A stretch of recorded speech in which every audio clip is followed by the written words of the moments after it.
Fijaros qué ambientazo hay y eso que están recogiendo.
Los moteros ya se recogen para irse de pingüinos hasta el próximo año.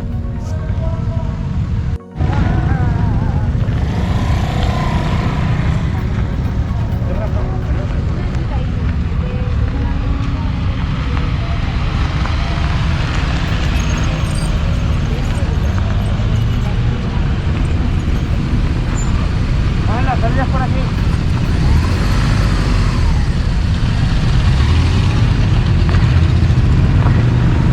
Hola Marisi. Hola, ¿qué tal? Bien, ¿y tú? Bien. ¿De dónde venís vosotros? Yo vivo aquí en Valladolid. Ah, muy bien.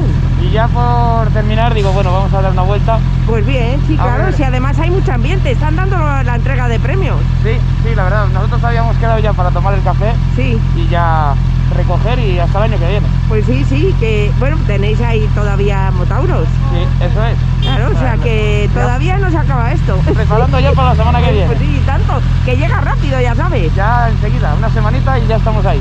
Muy bien, pues nada, que lo paséis bien y nada, allí nos veremos. Muchas gracias. A ti, hombre. Chao. Disfruta, hasta luego.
recogiendo, ¿verdad? Sí, ¿De dónde vienen ustedes? de Toledo. Ah, muy bien. Buen viaje. Venga. Que llevo a Marta y a Silvia para que